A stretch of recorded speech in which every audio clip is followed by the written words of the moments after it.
Serious, strippers of Reddit. What do you really think of the people that see you perform? Removed. Was male stripper for a bit. My opinion, it's all types for all reasons. Passing judgment on folks generally just makes you less approachable. There are good folks who like gyrating naked people but are awkward socially and have lots of money. Creepy is still creepy. Considerate is still considerate. Only difference is I'm not wearing pants. Ex-stripper here. Of course I encountered all different types, but I am here to mention one type in particular, my favorite. There were a lot of customers who were lonely, or didn't have anyone to talk to who would really listen to them. They figured out that they could come in and pay for company. I would sit at the table with one of my regulars for a few hours and just talk. I made a point of showing that I valued them as a person and was genuinely interested in their conversation. He knew that he was taking up my time, and every so often would hand me another bill. I didn't pity them, I respected them for figuring out a way to engage with other humans and satisfy their need for connection. Ex-stripper. The guys that came in and knew the deal were great. Tip the girl on stage, get a lap dance, be polite. The worst were the guys that thought they were smarter than the strippers or that they could somehow game us. Like, one guy I remember went on a whole rant about how smart he was because he could tell it was all fake and the girls weren't really attracted to the men. Yeah dude, you're a genius. Or when they think they're funny by degrading the women. It's not funny and you're the one that looks bad. Honestly, for the most part I didn't think about the guys much at all. I was on autopilot most of the time and didn't judge them any more than thinking who looks interested in a private dance or who is a douchebag I wanted to avoid. Generally depends on what kind of customer that person is really. The best kind is the dude who understands that it is all a game. They tip well, they are sociable and polite, may even be regulars with certain girls and are never a problem. The entire club staff loves guys like this. The ones that the dancers hate? The I don't pay for dances guy who thinks that line will somehow make him desirable for dancers? Captain Save-A-Ho, his trademark line goes something like you are too beautiful / smart / amazing to be doing this, if you get with me you can leave this behind. The pimps that go around asking the girls if they want to make some real money are real pieces of shit as well. Then there was the ones that I really had a personal dislike for, the dudes who would try and wait in the parking lot at the end of the night because Cinnamon and I really had a connection, you know? She told me to wait for her. No she didn't buddy, if Cinnamon told you that, she did so knowing that I would be kicking everybody out of the parking lot before the dancers left for the evening. The strip club industry is a weird place. Source, longtime strip club bouncer. You get your share of creeps but mostly where I worked, a long time ago, a lot of young groups of guys just looking for a good time. Every once in a while you have someone who has too good of a time and gets rowdy and acts like an idiot. Granted I only work 2 to 3 nights a week. People who dance full-time, especially during the day, have a whole different kind of crowd to deal with. But customers are generally all the same, just looking for something to distract them from life for a while. Feels like a lifetime ago that I danced. My husband and I go together now every once in a while to get a private dance for a while and it's way more fun being on the other side. Depends on the person. I've had stalkers follow me home. Creeps who tried to get violent with me at work. People who pissed me off. I've also met some really wonderful people I'm fine with calling my friends. I just had a baby and invited 2 ex-customers to my baby shower in June. Edit, holy cow, this is my highest rated comment ever. Thanks for all of the well wishes and replies, everyone. You all brightened up my afternoon. Ex-stripper here. Most of them were cool. We had one old guy named Cummer Steve that would get dances from the new girls and whip his dick out and jizz in their hair. He always had $300 in his wallet that he would head over before they made him leave. Occasionally a douchebag would come in but they got handled pretty quickly. I once had a guy hold up a $5 bill and ask what he could get for that. I cheerfully snatched it out of his hand and told him that he could watch my ass as I walked away. Edited for more context as some people are super riled up about the $5. This guy grabbed my ass as I walked by. I suspect it wasn't the first time he'd done it. I shoved his hand away from my body and told him that if he wanted a dance, they started at $10. He then held up the $5 and asked what he could get for that. His options at that point were pretty much get punched in the dick by someone, curb stomped on his way out by the guys at the door or lose $5. I think his friends were relieved as he had been a total asshole all night and he behaved himself after that and no one got kicked out. I hope they like what I'm doing and that they spend a lot of money on me and we have a good time. Removed. I hope I'm not stealing the question since I was just a server at a boobs and wings place, which a lot of people, myself included, sort of consider junior level stripping. Same as most of the other answers here in that most everyone was cool. a few jerks here and there. But what struck me was how many older, lonely, divorced, widowed or single guys desperately needed to be around female energy. They were all so sweet, polite, courteous and more often than not generous, if they could afford it. Some people it was fun too. I always got the impression they came to the place because it was there. We could have been selling ice cream wearing 50s housewife attire and they still would have showed up. It wasn't about the skipping clothing at all to these guys, just the chance to be around women who knew their name, their job, their story, etc. It always made me very happy we were there, but sad that society seems so disconnected that we were maybe the only place they felt comfortable going where they wouldn't be judged for what was simply a human need to be around other people of the opposite sex in a non-sexual way. My girlfriend used to be a stripper. From what she's told me, as long as you're respectful and polite, they aren't thinking much about you at all. More likely to be thinking about what they're gonna have for dinner later. Ex-male stripper here. Edit. I misunderstood the question and erased what I originally wrote. Excuse me. The customers? It depends. In general, I saw a lot of lonely people. I never felt too bad for them because dancing is a humbling experience. I mean, after all, I'm the one dancing for money. I don't think I ever looked down on them either. Also saw a lot of creepy people. When I first started dancing, other dancers would help me out in situations with the creepier customers. I had an older gentleman who you could say stalked me for a bit. My first interaction with him was holding his hand while I danced and he put money in my G-string. A coworker of mine grabbed my hand and pulled me away. They would also walk me out to my ride because he used to wait outside and proposition me for further activities. I always declined. Creepy people come in all forms. I think the worst ones are the good-looking customers that know they are good-looking and they have a lot of money so they think they can get away with anything. I've lost some considerable size tips from telling people like that to fuck off. Edit 2, I'd also have to mention I did the whole thing about an hour away from where I grew up. I always had this funny thought in the back of my head, like what if my friends and classmates saw me now? Was a fun industry, glad I'm out. Strippers for bucks parties or strippers in clubs? Strippers at bucks parties don't usually hang around long enough, 20 to 30 minutes max, so interaction with guys is limited to just during the show. You mainly hear guys in clubs more so want to chat because they are either lonely, like the attention briefly, or become regulars and make friends with the girls. What strippers really think is about the money. At every job you go to there is always the same personalities, they just look different. You have the arrogant guy, the nice guy, the shy guy, the funny insecure guy, the drug addict, the alcoholic, the drunk touchy guy, the guy who thinks is super good looking and you should want him, the narcissist. It's more so about the different roles the stripper can take on when working for all of the above guys. Counselor, best friend, cleaning lady for when he spills his drink, the comedian to make them laugh, security guard for other girls, the dominatrix because they want to be playfully hurt in some way. The list goes on. The more you spend stripping, you more learn about social psychology. I've dated like 4 strippers, some for a few years. I think their opinions were mostly that the dudes were chill. There were the he tried to shove his finger in my pussy so I broke it nights, the he got a champagne room for 3 hours with 3 girls and fell asleep so we got drunk type nights. Indian dudes seemed to do the weirdest shit. A couple dudes just got naked in the lap dance booth or champagne room and got kicked out. One, my girlfriend said she left for less than a minute to check in with the bouncer and returned and the dude was naked and had nicely folded his clothes next to him. Weirdly sweet but horrifying. They threw him out naked. The thing I noticed though is that after a few years most of them really started to low-key hate men. It's just generally they get exposed to men continually at their worst or most horny. I think it ended up being toxic. About as much as I've thought about the people I interact with in any other service job. Sometimes guys seem lonely or delusional and that can be hard to deal with, but otherwise as long as you aren't smelly, prejudiced, pushy or wearing sweatpants you're good with me. Former stripper. I absolutely loved working with guys who were nice and respected my time and boundaries. They truly make the job fun and I would show my appreciation by making the dance a little wilder. If a guy would try and talk to me forever and not get a dance, I was offended. I always said my conversation was priceless and they should be paying me double just to talk. Or try and get me to see him outside without spending money. If a guy spent a lot on me I wouldn't mind meeting him for a drink after work to spend some time talking, or try and grab at me. I would truly look down on him. I had guys who were straight up abusive a few times and that's not fun.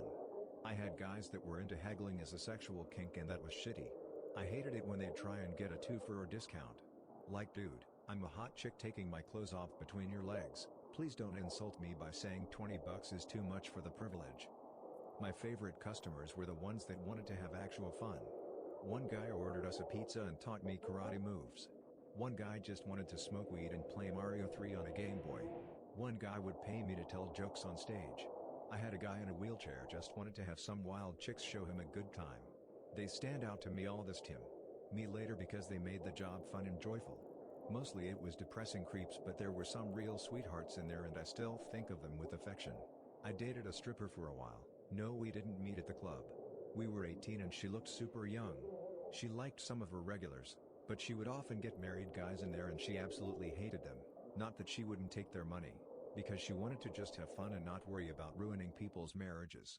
She also disliked the people that were old enough to be her dad because there were a lot of old creepy people who would proceed to show her pictures of their kids who were around her same age. In general though, as long as people tipped well and didn't make things awkward, she seemed to really enjoy most of her clients. Also, never ask your stripper out, she probably doesn't like you. And also don't propose to them because that makes it super awkward. They're just people, no one proposes to cute girls out of the blue. There's no way to handle that situation that ends well. I used to have a girlfriend who was a stripper, and sometimes I'd visit her at work and hang out with her and her coworker buddies when it was slow. One time when we were doing this, another stripper sat down with us and said, "Cool, I just got 10 straight lap dances with Bob." I asked, "Which one is Bob?" No one said anything, then one of the girls giggled. My girlfriend said, Jeremy, they're all Bob." As a male, I asked a stripper this same question. She said it's just a job. It's their fantasy and they pay for it. Some of these guys are lonely. Some have wives/girlfriends at home who don't give them the attention we give them in a 5-minute lap dance in 5 months. Then you have all the others in between. It just depends on how they behave. Wanting to have a good time and be around nice, pretty girls and see some titties is perfectly normal to me. What makes me not like them is when they don't understand what I'm there for. Customers who understand that I'm providing a fantasy experience in exchange for money are the best. I don't mind if they want to flirt, talk dirty, or squeeze as long as they stay respectful/playful and are paying me accordingly. Customers who think they can do or say whatever they want to me without tipping or because they threw a couple ones at me are the ones I don't like. And the customers who think just because they're giving me money I no longer have boundaries. If you're not tipping, or only tipping a little, don't try to grab me when I walk by, don't make nasty comments to me, don't sit at the stage and stare all night and only tip $1. And even if you are spending money on me, there are things that I am and am not okay with you doing, which I will happily explain if you ask before you try it. And don't waste our time. We are there to make money, so if a dancer sits and starts talking to you and you're not planning to get a dance, tell her that. Just give her a couple dollars for the conversation and politely say you're not interested. Don't let us sit there trying to hustle you if you know you're broke. When customers are respectful and having fun, I have fun. When they're gross, rude or broke, I don't. I think it depends. I see all of the guys as potential for money. If you're rude to me or if you sit at the bar and don't tip, then I think poorly of you. A girl, went to a strip bar one time with a friend's bachelor party. The only ladies' bathroom was back with the girls. I went back there and it was hilarious. They were shit-talking all of the customers, and just let me join right in. They were a blast. I had so much fun the rest of the night. Removed. Years ago, when I was made my rounds in the clubs, I heard several girls refer to regulars as PLs, as in pathetic losers. It depends what vibe they are giving off when they watch you. Former dancer. Not personally a stripper, but I had a good friend that was a stripper, and since the club she worked at had a great lunch buffet, I'd go and visit her often. She would hang out at my table between sets and after a while a lot of the others would as well.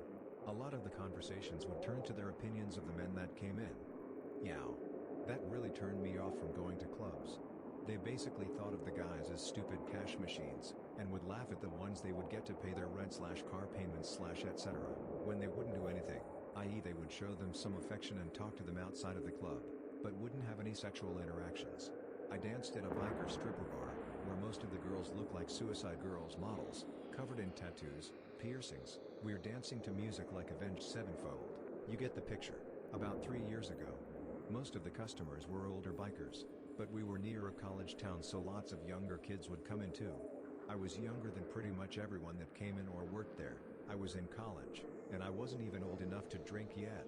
I don't think there's one uniform type of person that visits a strip club. I've met lonely, angry men that come in seeking a therapy appointment with a side of lap dance and affection, because that's what they're lacking in life. Other assholes come in and watch the stage the entire time and don't tip, just keep ordering drinks. Those guys suck. The only people that I was immediately wary of were women at the club, visiting with their boyfriends, because they would often get jealous very easily, or with a group of bachelorettes, trying to get on stage and make the show about themselves. I had a few great regulars, some who weren't too bad to talk to, but there were the fair share of assholes, people who tried to steal their money back after tipping you, people who point out your insecurities or call you names, people who try to op a feel where they know they aren't allowed to, etc. Most of the people there are just coming for a good time. You get your occasional creeps who you're giving a lap dance to and they flat out try to shove their hands down your front, but it's all fine and dandy. There's always a bodyguard just around the corner. The one thing I love about working at my local strip club is the younger ones who are always so shy and timid. I was giving a lap dance to one boy with the cutest little face and he didn't know he was allowed to touch us everywhere besides the couchoir and asshole. So when I took his hands and set them on my ass, he started freaking out a little bit by stuttering and saying stuff like, "Is this allowed? And I don't know about this." He became a regular after a while of showing up with his friends, and he always smiles at me. I worked mostly weeknights, so I didn't get a lot of groups of friends or partiers. I worked the late shift, so 7 or 8 until maybe 2 a.m. 2 to 3 nights a week. Years ago. I feel bad saying this, but I thought most of my customers I gave lap dances to were kind of pathetic and sad.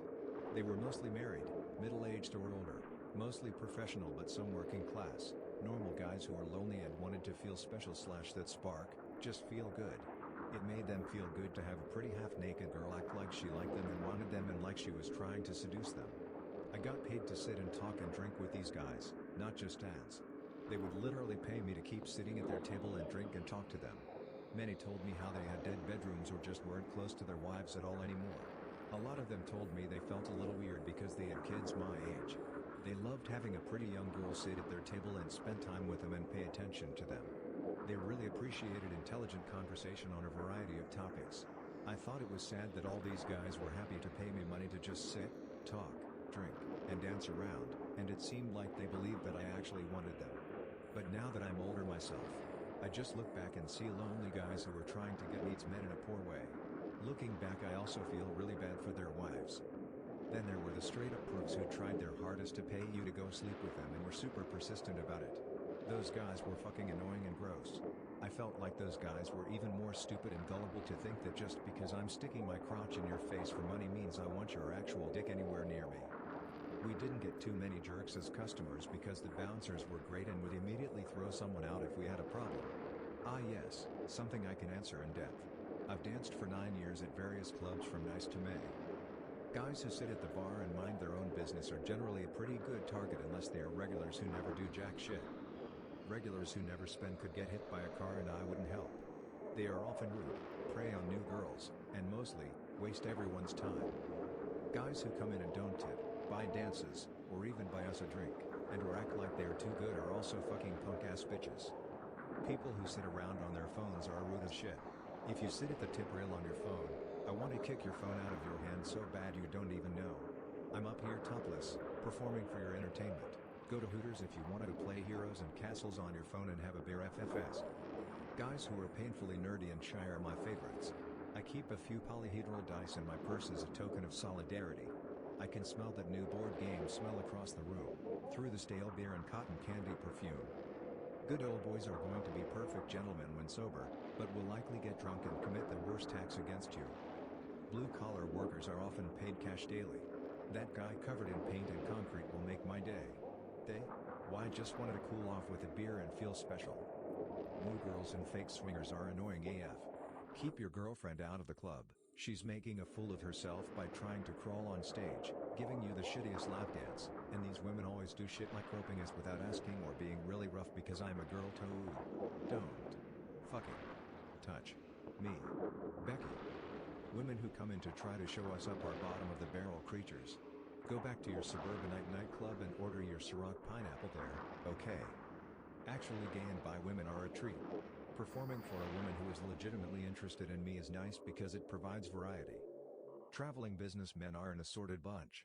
They have good paying jobs, are lonely, likely very educated or savvy, and just want companionship. I spend a lot of time with these guys. Weirdos. I mean real weirdos. The guys that still live at home and are spending their parents' money, not because they are rich but because they are so weird/off they can't hold down a job. These are the guys that I feel the worst about. Like, Plaza, don't come in here. You're wasting your parents' money and asking me to do oddly specific shit. Have some fucking tact. The gangbangers. Ugh, these guys just suck. They are emotional, temperamental, and a fucking risk all around. The illegal activity guys. These are the guys with the blow, the guys that constantly try to fuck girls, the guys that pull their dicks out on you, the guys that try to get girls in their game. They are pimps. These are the guys that could also get hit by a car and I wouldn't help. Dealers, pimps, rapists, Johns, GTFO. So yeah, I think that's most everyone. Edit. Thanks for the silver and for the gold. You tipped a stripper via Reddit, so you can check that off your fuck it list. Edit 2. I also have a few other stripper adventure stories and rants on this account close to the beginning of the account's existence if you need more stripper stories in your life. Edit 3. Thank you for platinum. I'm not sure what to do with all these awards, but I'm glad that my take on running around naked has sparked so many good questions and brought joy to the internet. Ex-stripper at clubs/webcam. Some of the guys were actually pretty hot, but I made a rule not to contact them again. A very sad day was when a guy I knew walked in. That was embarrassing. I drove girls for a little while, dancers for private parties. Every girl is different, of course, but even more true is that every interaction with every customer is different. Just because she liked you once, or didn't like you once, doesn't mean that dynamic can't change. But it rarely would for the customers that weren't polite, even if they were generous. Sometimes I liked them as people, and most the time I saw them as a money sign. Dollar. Had a friend who stripped for a while, and she said the worst thing about were the gents who would practically beg for sexual favors. She's had to have men escorted out more times than she could remember because of it. One guy she watched even get arrested because he was so angry he was told no. He grabbed her, put her on the ground and then hit her. On mobile, so please excuse my horrible format and possible autocorrect mistakes. Former stripper here. I danced from 19 to about 27. Most of the guys coming into the clubs were just there for a good time. These guys wanted to drink, laugh and waste money. Harmless fun, except for their wallets, winking face. Then you get the lonely guys. This is a whole different animal. They are there because they pay women for company and friendship. Someone to listen to their stories, and yeah, some of them wanted dances, but many of them paid me hundreds of dollars to sit and chat for an hour. To really listen to their problems and what is happening in their lives. These men usually are divorced, widows, or bachelors well past their prime. With nobody at home, save for a dog or roommate. The regulars are a different crowd, typically older men dressed nicely but not overly so. They walked straight to VIP as their preferred waitress scurried off to fetch them their usual drink and dancer combo. You knew which ones liked you, who would buy a dance from you and who would just get you a drink. All in all, I don't judge the men who paid my bills for the majority of my adult life so far. They have been all different kinds of people. Yes, some were not good humans, some stank, some were rude and others handsy, but many were funny, generous and just wanted to forget real life for a moment. Ex-stripper, the guys who behaved, were awesome, and my favorite customers. The guys who came in, and thought that by paying me, I owed them, were the worst. I had customers who believed that because they paid me for a lap dance it meant they could touch me in the non-safe zones, or because someone tipped me, I would go to their hotel rooms. Just because I'm a dancer, doesn't mean I'm a toy. I'm a human being with thoughts, emotions, and my own reasons for being there. If you treat us well, we will do the same. Treat us like shit and we will tell all of the other girls, and you'll be avoided like the plague. Burlesque dancer here. I do both ticketed shows and tip-based shows. At ticketed shows, we often get screwed by the producer. We learn quickly to be picky, but people have already paid a $10 to $30 ticket for general admission and more if they have a VIP table. In both tip and ticketed shows, audience members often forget that we live on tips. But at those shows, we either get people who can barely afford the ticket and their drinks, or we get ballers who throw $20s. There are assholes and rad people in both. Rad people appreciate the show, are fans of the performers, or are in the community. Assholes think we're moving props, have a bedroom upstairs, or are going to get people after the show for a tip or buy us a drink. Most of these answers are very eccentric, but the experience of a male stripper who dances exclusively for men is vastly different. For starters, a lot of the strippers at gay strip clubs are straight guys. I know everybody wants to insist that they must secretly be gay or bi, but I assure you, they're not. A job is a job, and if you are comfortable in your sexuality and you don't put value judgments on sex work in general, it can be extremely profitable work.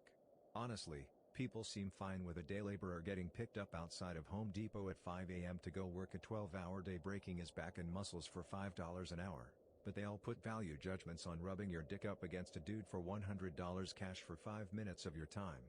That seems twisted and backwards to me. But to that end, unlike your somewhat typical men dancing for women scene, which has that Chippendales/Thunder from Down Under feel, choreographed dancing with flashy costumes and G-strings on, dancing at a gay strip club isn't really dancing, or stripping, at all. You basically come out on stage, and you're already either totally naked, in socks and sneakers, or you're in underwear that comes off almost immediately. From there it's basically standing in place or walking up and down the bar/runway jacking your cock off non-stop. A lot of guys literally take a break just to go backstage and shoot a load in the toilet before going back out. Or the other side of the coin is that you can't keep it up, so you use a penis pump and tie a piece of rubber band around the base of your dick to stay hard. As for the specific question of the op, though, I would have to say that for the most part we think of our customers as customers. The weird part is that there is a major fetishization within gay men's culture of turning straight guys. So whereas most strippers have to engage enough to keep clients putting money in their socks or thong or whatever, in this scenario there's the added seduction of teasing the gay men into thinking that maybe, just maybe, if they give you enough money you will suddenly actually desire to have sex with them. I will say that in my experience/opinion, there is a lot more straight-up prostitution going on in gay strip clubs. A lot of guys will gladly dance in a secluded corner and let a guy jack them off for a few minutes, never to completion, at least not out in public, for $50. And for $100, they will probably sneak you backstage or into the restroom and let you blow them. The funny thing is it is almost always the straight guys who are willing to do this. The openly gay dancers tend to be a lot less willing to go there. But again, by and large the people in the audience are just horny men looking for a thrill and to fantasize that you're going to do way more than you're probably willing to do. Everyone is cognizant of that, and it is what it is. My ex-girlfriend got out of stripping. On top of working, the shadiness of stripping means that even the place they work they don't technically work for, in a place that was constantly pressuring her to basically be a cheap whore, the people that weren't looking for blowjobs generally, in her words, regarded her as a piece of meat. She lied to herself for a while that she was a stripper for the art of being able to dance professionally, but the objectification and management that constantly harassed her to service private room clients tore that illusion away from her. I have been to only one strip club, fairly recent. In Atlantic City, New Jersey I saw dudes basically wadding up $1 bills and throwing them. Warning, this content may be upsetting or disturbing to some audiences. Women are much more shallow in terms of physical appearances than men are. 13 unpopular opinions of Reddit. People who think the Earth would be better off without humans are full of it. They go around saying they are fine with the human race dying out. But if you ask if they'd be okay with an extinction-level event happening right now, I'm wondering if they'd be as okay with it. My reasoning for this is that there's a big difference between being okay with something happening to people in the future, aka not you, and being okay with something happening to people in the present, aka not you. Women who think men are immature for playing video games, are immature and shallow. My aunt spends up to $35 on essential oils, my other aunt spends an excess amount of money on Norwex rags, my sister spends hundreds of dollars on makeup, oils, rags, and pretty me-up powder. Video games cost from $0 to $60 generally, and can be enjoyed with others with countless hours to be spent. Which is the best value? Video games are a respectable media nowadays. Ring Fit Adventure is a great way to get in shape. Action RPGs and puzzle games enhance problem solving and critical thinking, and fighting games are just as strategic if not more strategic than a game of chess. Also the argument that video games are a waste of time. I hope that you cancel your Netflix, Hulu, Amazon Prime, and cable. Since while I am solving puzzles and learning strategies for defeating a boss in different video games, you're sitting on the couch doing nothing but watching events play out. I'm tired of seeing people who disagree with others politically, always call the other side stupid or uneducated. I constantly see conservatives calling liberals stupid and a cancer to society, and I constantly see liberals calling Trump supporters racist and uneducated. Based off my experience, over half the people who support each side actually have genuine reasons for doing so, and do a good amount of research on their politics. I'm a conservative, but I have a good amount of liberal friends and we rarely ever talk about politics, and when we do it's productive and not a yelling match, and I wish that happened more often. Circumcision, taking away the foreskin of the penis, should be labeled as a way of genital mutilation and should be illegal. The government should illegalize this method of taking away a man's purpose of life because it makes a man's reproduction success less likely because the skin helps stimulate the head. Takes so much longer to do it. Yeah, it might prevent viruses, but you're taking away a part of a man's manhood and making him less likely to live a normal life. Plus, medical professionals are supposed to give his skin back so it can be putted back on in surgery. Oh. What do I hear? I hear some Jewish people saying that their foreskin has to be removed because it's part of the religion. Oh sorry. Here's a solution to your religious problem. Go and make an edit in one of your Bibles or whatever so nobody has to take their foreskin away. Just so you know, I don't have my foreskin taken away if wondering. We waste too many resources on dead people. I believe we waste too much time, energy, and resources on people who have died. I fully understand that the death of a loved friend or family member is never easy, and definitely deserves a method for remembrance, honor, and mourning. I still think funerals, wakes, etc. are appropriate following a death. However, I think our traditional process of preparing dead bodies and preserving them in the ground is totally wasteful, unsustainable, and a misuse of energy and resources. The traditional, Western, funeral is thousands of dollars for embalming, a coffin, and a space in the graveyard. Beyond the ceremony, it's flowers, time, etc. It is toxic to the earth, and a waste of resources, to embalm a corpse. Preserving a body is only useful for the living during the open casket funeral. After the funeral, the preservation chemicals are retained in the corpse and slowly dissipate in its coffin. The coffin is a waste. At least wooden coffins eventually, mostly, decompose 6 feet under. But metal coffins infuriate me. Those metal coffins will forever remain mostly intact in the ground. So what? It's a dead body, why do you insist it remain untainted by the dirt it's buried in? That dead body will still fester in that metal capsule. If you're not unearthing it later, why do you care what decomposition that happens to it after you bury it? Honestly, even cremation is a huge waste. It takes an insane amount of energy to fully incinerate a body. And a large amount of carbon is released into the air, not just from the body but mostly from the fuel to incinerate the body. Then its carbon ash is just spread around arbitrarily. I believe that it is significantly more natural, sustainable, responsible, and dignified to compost dead bodies and reuse dead bodies, as a general, new traditional practice, not a mandated one, for the use of fertilizing new life. All other living things die and their bodies decompose and feed new fungi, microbial life, plants, and therefore animals. Why should human bodies not also sustain such renewal of life? Personally, I would be much happier knowing that my death would be spent less on crying and more on facilitating new life. Women are much more shallow in terms of physical appearances than men are. As far as I can remember, I've seen women be, on average, much more harsh in terms of choosing either a partner when it comes to physical appearances. Don't get me wrong, even I have preferences, but they don't hinder my outlook on a human who I want to be in a relationship with. Having said that, my wife's beautiful and I lucked out. I haven't thought of it in a long time until a friend of mine at work was talking about how she'd been on a few dates with a guy who I also know pretty well. Over the past few years, she's complained a lot to my wife and I about how she's having a hard time meeting a good guy who's single and stable in his 30s. What blew me away is that she's considering not taking the relationship further because of his height. Apparently, he's too short at 5'10". I was pretty blunt with her and said that height shouldn't be a negating factor if she likes the person and he's good to her. Brought it up to my wife, and even she agrees that women, in general, can be much more shallow.